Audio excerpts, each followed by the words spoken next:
ನಮಸ್ತೆ ಟಿವಿ 20 ಕನ್ನಡ ವಾಹಿನಿಗೆ ಸ್ವಾಗತ.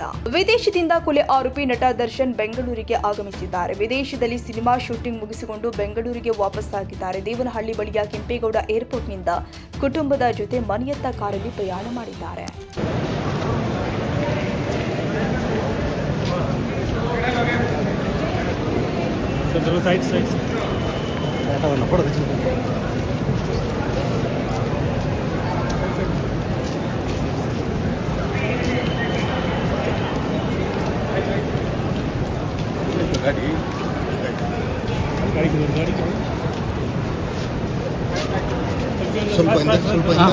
ಸ್ವಲ್ಪ ಹಿಂದೆ